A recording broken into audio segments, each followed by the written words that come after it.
Assalamualaikum warahmatullahi wabarakatuh. Saya sebagai moderator ingin menjelaskan apa itu tentang sistem kardiovaskular bersama teman saya kelompok 6. Yang pertama, Ansi Aurelia Azahra, 2 Vera Febrianti, 3 Heni Kurnia Wulansari, 4 Nisa Dwi Lestari, 5 Pipit Itasari, dan yang keenam Putri Suryaningrum. Sistem kardiovaskular, organ sirkulasi darah yang terdiri dari jantung, komponen darah, dan pembuluh darah yang berfungsi memberikan dan mengalirkan suplai oksigen dan nutrisi ke seluruh jaringan tubuh yang diperlukan dalam proses metabolisme tubuh. Jantung. Jantung salah satu organ penting. Organ ini terdiri dari 4 ruang dan 4 katup. Ruang tersebut tersusun atas 2 atrium dan 2 ventrikel. Jantung bagian kiri memompa darah menuju sirkulasi sistemik dan jantung kanan memompa darah menuju sirkulasi pulmoner. Otot jantung mendapatkan aliran darah dari arteri koroner kanan dan kiri dan cabang-cabangnya. Kedua arteri koroner tersebut merupakan percabangan dari sinus aorta. Jantung dan pembuluh darah membentuk sistem organ yaitu sistem kardiovaskular. Atrium kanan menerima darah dioksigenasi atau miskin oksigen dari tubuh melalui vena cava superior dan inferior. Atrium kanan kemudian memompa darah ke ventrikel kanan. Ventrikel kanan menerima darah dari atrium kanan dan memompa darah tersebut ke truncus pulmonalis yang mengarah ke paru. Atrium kiri menerima darah kaya oksigen atau teroksigenasi dari paru melalui vena pulmoner dan memompa darah melalui ventrikel kiri. Ventrikel kiri menerima darah dari atrium kiri dan kemudian memompa darah dari aorta. Jantung kemudian memompa darah melalui sirkulasi sistemik atau seluruh tubuh dan kembali ke atrium kanan. Atrium dan ventrikel terpisah oleh sebuah katup. Katup ini disebut sebagai katup atrioventrikular. Trikuspid merupakan nama katup pada sisi kanan jantung. Katup ini terdiri dari 3 daun katup atau leaflets. Mitral. Mitral merupakan nama katup pada sisi kiri jantung. Katup mitral terdiri dari 2 daun katup atau leaflets. Corde tendinae. Jaringan ikat berbentuk mirip benang atau tali yang melekatkan daun katup atau leaflets atrioventrikular pada dinding ventrikel. Jaringan ini mencegah prolaps katup, darah kembali mengalir kembali ke atrium selama fase sistolik. Fase sistolik adalah kondisi ketika ventrikel berkontraksi dan tekanan dalam ventrikel meningkat.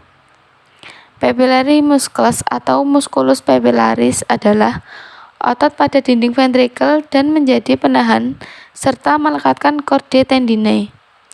Otot ini membantu corde tendinae untuk mencegah prolaps katup. Katup semilunar adalah katup pemisah antara ventrikel dan arteri.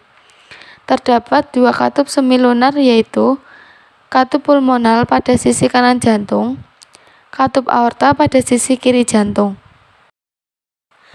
Katup. Katup semilunar adalah katup pemisah antara ventrikel dan arteri.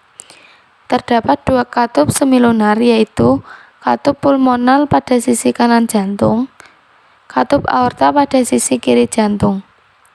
Kedua katup ini memiliki 3 daun katup atau leaflets. Masalah pada katup dapat menyebabkan turbulensi aliran darah. Gangguan aliran darah ini dapat terdengar melalui pemeriksaan auskultasi sebagai bising jantung atau murmur.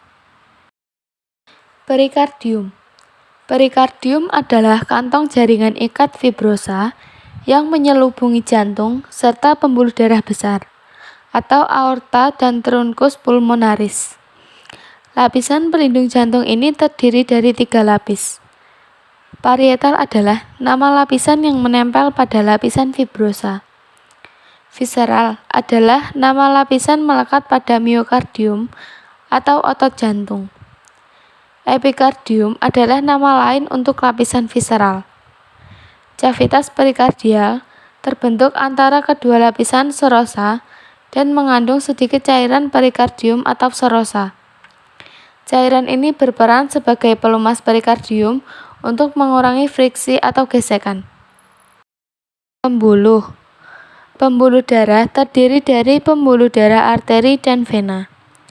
Arteri merupakan pembuluh darah dengan tekanan darah yang tinggi, sementara vena memiliki tekanan darah yang lebih rendah. Perbedaan arteri dengan vena.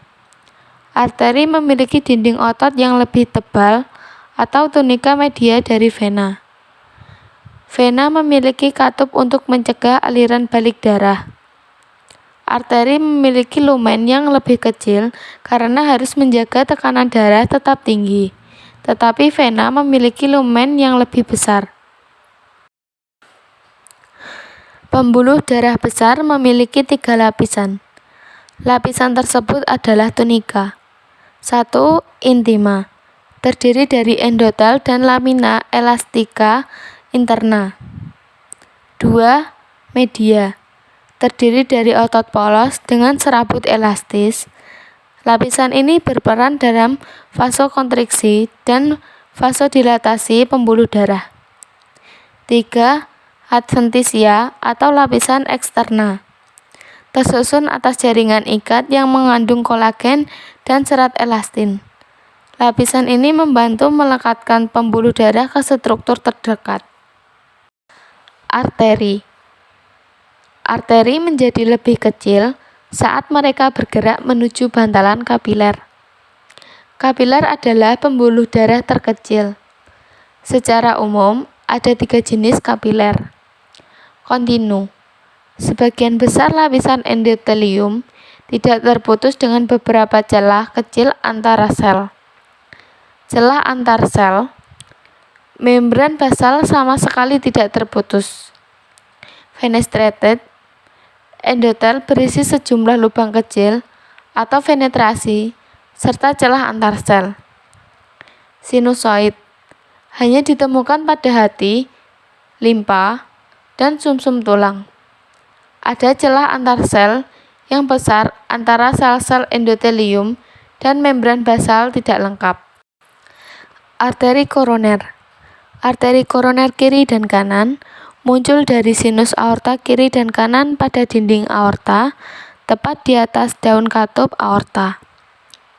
Arteri koroner adalah cabang pertama aorta. Pembuluh darah koroner kanan mengelilingi jantung ke aspek posterior menjadi arteri descendens yang turun ke posterior. Pada beberapa orang, arteri descendens posterior muncul dari arteri sirkumfleks kiri.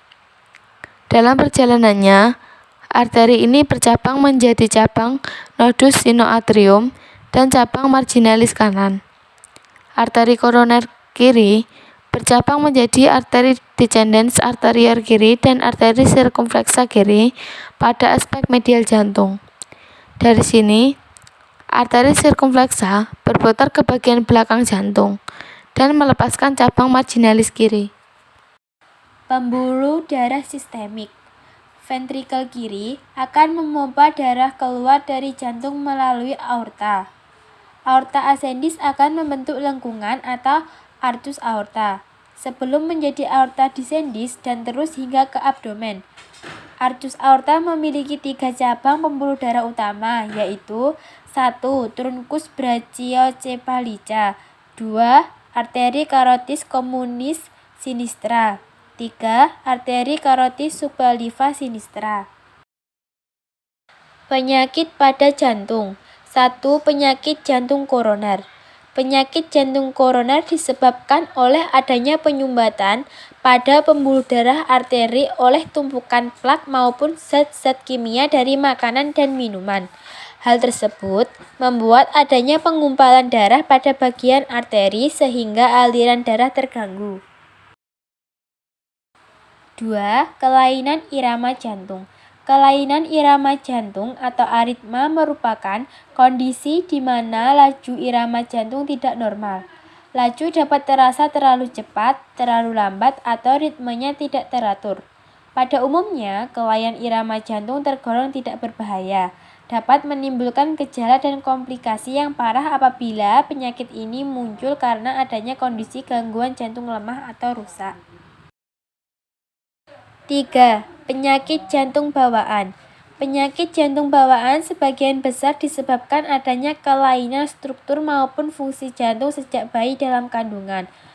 ASD atau atrial septal defects dan VSD atau ventricular septal defect atau yang lebih dikenal sebagai jantung bocor merupakan penyakit jantung bawaan yang umumnya terjadi. Penyakit jantung bawaan dapat terjadi karena turunan genetik dari salah satu atau kedua orang tua. 4. Kelainan katup atau klep jantung. Kelainan klep jantung merupakan penyakit yang terjadi ketika katup jantung tidak berfungsi sebagaimana mestinya. Katup jantung yang tidak berfungsi dengan baik dapat menyebabkan darah dapat mengarah balik dan sulit keluar dari jantung. Kondisi ini juga dapat menyebabkan terbentuknya lubang kecil pada sekat jantung yang disebut jantung bocor. 5. Gagal jantung. Gagal jantung adalah kondisi di mana jantung tidak dapat memompa darah dengan optimal, sehingga darah yang dipompa tidak membawa oksigen dan nutrisi yang cukup dan tubuh menjadi kesulitan untuk mendapat kebutuhannya. Sekian presentasi dari kami, selanjutnya adalah sesi tanya-jawab.